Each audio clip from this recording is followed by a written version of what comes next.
2024 Kentucky Bourbon Hall of Fame induction ceremony and reception. We're thrilled again this year to be at Knoxville Distillery to welcome our 22nd class of inductees. As you've heard me say many times before, the Kentucky Bourbon Hall of Fame is my favorite event of the year. It's the one time when we all get together and celebrate our successes, cheer bourbon heroes, and toast those who have gone by. It's like a family reunion every year. That unity, that spirit of collaboration and camaraderie is a hallmark of our industry and the foundation of everything we do at the Kentucky Distillers Association. So thank you all for your continued support and leadership, and most of all, thank you all for your friendship. Not only does it make our job easier at the KDA, as you hear me say a lot, you're all stronger by working together, so thank you.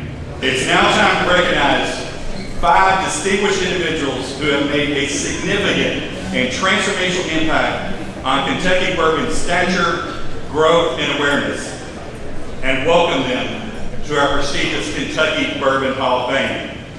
If everyone's ready, all right, here we go. While this is my favorite day of the year, my second favorite day of the year is when I get to call people to let them know that they've been inducted. Some people think I'm joking and they can't believe it. Some people have cried. We even had one person turn us down. True story. But I've never been humbled as much as my call to our first inductee, Lucille Allen. I called and she answered right away. And I said, ma'am, my name's Gregory. I'm president of the Kentucky Distillers Association. I have some good news. You got a minute to talk. And she said, no, sweetie, I'm just shopping. You're going to call me back later. And I was like, wow. And of course, I did call her back, and she couldn't have been more gracious and polite in accepting of this award.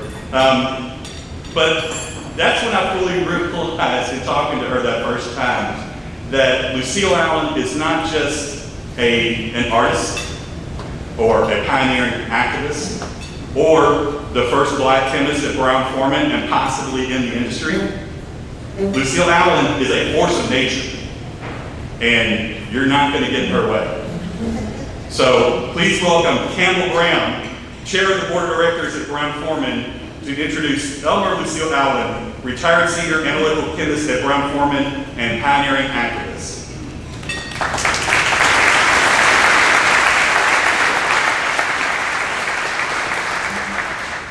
All right.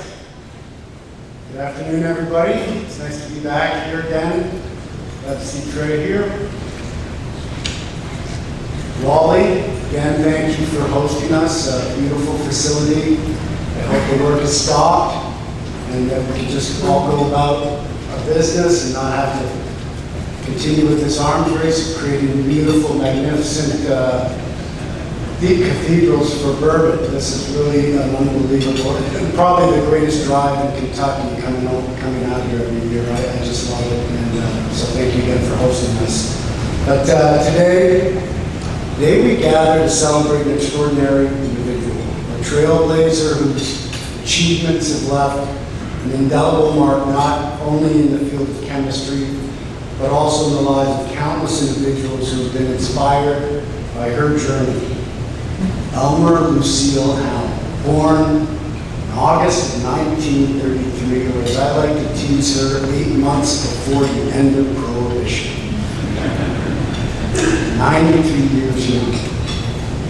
She stands as one of our industry's great testaments to the power of determination, resilience, and the pursuit of excellence. Lucille made history as the first African-American chemist at Brown-Forman in 1966, breaking barriers in a field that was and often still is today predominantly roles held by males and white people.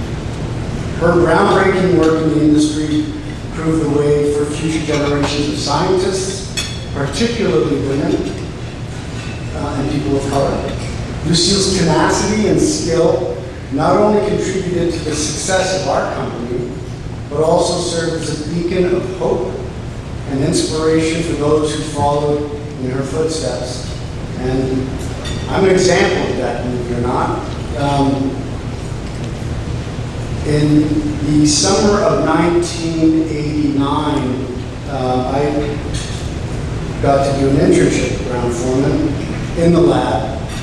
I don't think Lucille was my official boss at the time, but she was the one that took responsibility for me, and probably had the greatest impact in my experience getting to know a company that I've now been at for about 30 years.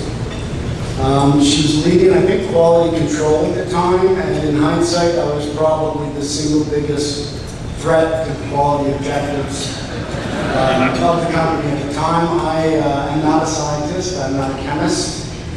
I was not very good at math, I'm still not very good at math, and the basic skill sets required to be excellent at this: patience, curiosity, attention to detail, and accurate and an acute appreciation for observation were not characteristics that were often observed in myself. But Lucille took interest. And every week, every day, I would come into the lab and I would have this set of responsibilities to go do, and she would make sure that I checked and double-checked and triple-checked them. And there I did, and I loved it. And it was one of the great experiences of my life, and really connected me to the business and the production side of our business that I really didn't think I was ever going to get. I was a sales and marketing guy.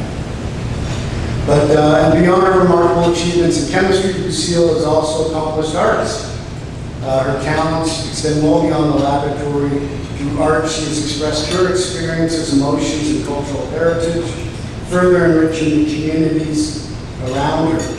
Lucille has received numerous awards and recognition, each a reflection of her unwavering commitment to her work and her community. She has been honored by various organizations for her contributions to science, the arts, mentoring, and her activity for diversity and inclusion.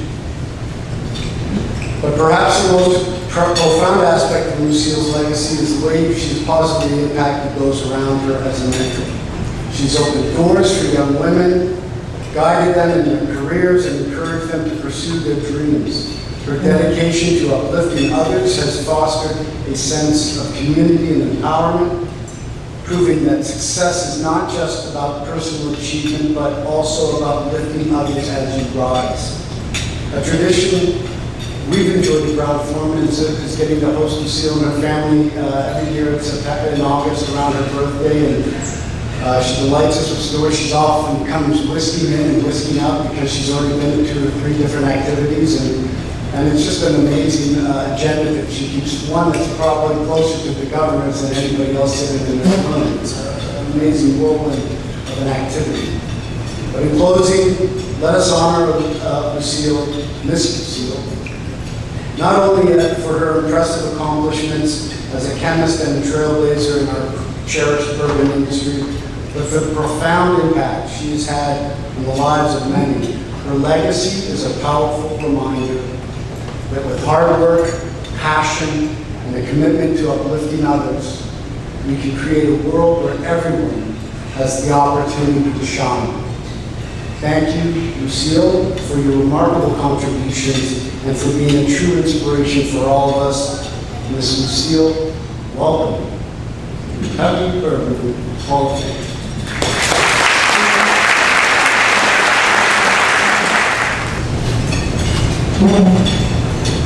First of all, I would say thank you. This is a beautiful afternoon, and to realize in 1966 and 67, I never realized that I would receive an award for being a chemist at Brown-Forman. And I thank Campbell for what he talked about today. Sometimes you forget what you do for people. But I can say I am who I am today because I worked at Brown-Forman for almost 30 years. And when I retired in 1997, I went back to school and I got a master's in University of Louisville in fiber and in ceramics. And would you believe it? I'm still taking ceramics today, and I'm 93 years old.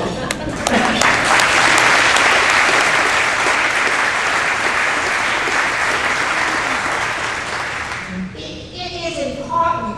I don't think I would be standing here today if I was working in a community as it is now. Because to me, friendship begins at the workplace. Because you come in every day, and I do not think I would survive in this working from home. I like seeing people. I like talking. And I also think that you have to give of yourself more than you actually take. And to be here today, and to be in this facility, it's just simply beautiful.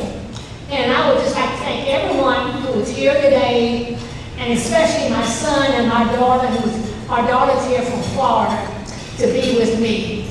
And just all I would like to say, I owe Brown-Forman everything that I do. And at 93 years old, I'm able to walk, to talk. And when I went to Brown-Forman, everything was done by hand. And that's where I learned how to use computers. I learned how to use Apple Shop and all this stuff. And I would just like to say thank you so very much for honoring me today as one of the Kentucky Bourbon Hall of Fame members. Thank you so very much.